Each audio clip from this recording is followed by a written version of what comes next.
So I'm back recording this week. Basically, what happened is I took a little bit of a hiatus because when doing these shows, like you do so much, and eventually you get tired, like you get burnt out. And in doing so many shows, it gives me the opportunity to curate. And with curating shows, it's a whole different ballgame, whole different experience. Kind of get out here and get to take some time and figure out what shows go together, what shows don't, what type of stuff to actually bring to the table in producing and getting the right guest, and not necessarily the right guest, but getting guests that would work out in the sense of what I want to accomplish with the podcast. And sometimes you get guests that are not what you want to accomplish with, or not the ones necessarily you need at the time. So I always check with my guests to see if it's something that's of an urgency. And I had one guest in particular, like the show that came out on August 2nd. She's launching her stuff on August 2nd, so I was like, okay, I can do your show a little bit earlier because I have another show that goes along with grief, so I can put them out.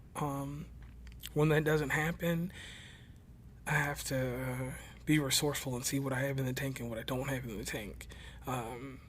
Like, for instance, like right now, I have a guest that's coming on, and I haven't had contact with him in over 2 weeks, and I just got to make sure he's going to be available for the show. Those are the things that you have to worry about when you're podcasting, because sometimes it's not the guest flake, but guests, when you push them out far enough on your schedule, or if you have to even reschedule one time, it messes up the trust or the bond that you had when initially you were going to record with them. So I try to keep everybody, in a certain good light and things like that.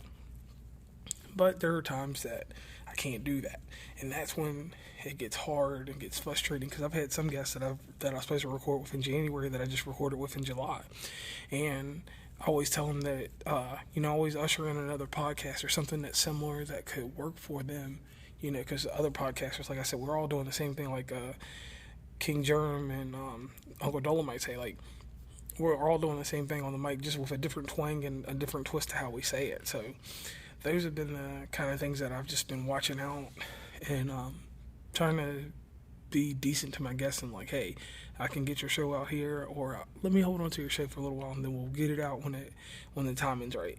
And a lot of people agree with that because obviously I'm the podcaster, and it's worked pretty successful. I've only had 4 shows that I've totally had to scrap in this whole thing, and then out of all over. Right at 200 shows altogether right now, but altogether it's over 350. Over 350 shows. After losing contact with the guest, I just scrapped them, because I'm not going to put out something that doesn't need to be promoted or doesn't make sense to the audience. So that's how that falls, and that's how that happens. But other than that, that's mainly what we got going on in podcasting as of right now. So the worst thing that I run into when I do these marathons like this is when I do these shows back to back, I've got to make sure that they're quality.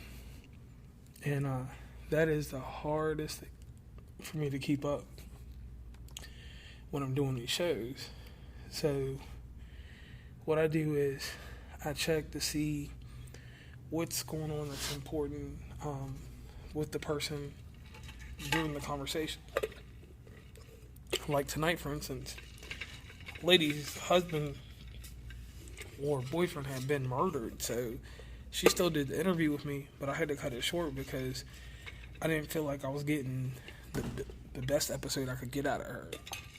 So I kind of was like, nah, I'm not going to keep the episode too long because, obviously she's grieving. And that was the hardest part of that conversation tonight. The other one was really good, but trying to keep everything in like a 30-minute window, because for some strange reason, the audience, with certain shows you can listen for 2 hours, but like with what we got going on, I like to keep it at like 30 minutes, 45 minutes. If it goes any longer than that, it has to be some really good content. And if it goes for 2 hours, I'm breaking it up into 2 shows. I'm not going to sit there and let you listen to through 2 hours of me talking. That's just crazy. But I'm glad that I'm doing this little inside the podcast episode so that you can know the different things that I go through with the show. And like right now, I'm talking to you on the H6 recorder, but I'm recording with the Blue Yeti. I had the Blue Yeti turned backwards. I still use these mics. I got the silver one, and that's my trusty one. But it's just one of those things where the USB mic, I've used it for so long, it works good when I'm traveling. And outside of the travel, that's just how it rolls. But once again, I want to thank y'all for listening, and I'm going to keep doing this little behind-the-scenes episode about how I record the actual show, because I never get to actually talk when I'm recording it. Like right now, I'm waiting on my next guest at 7:32. I got them scheduled for 8 o'clock, their Central Standard Time, and people know I'm real funny about doing shows with people on different coasts, because you got to meet certain timelines. Like with the European culture, I always get them at 8 a.m. in the morning, because that's 1 o'clock their time, most of them, and it just works out easy for them. It's an easier show for me to get done than have them wait and do my show at 8 or 9 o'clock at night.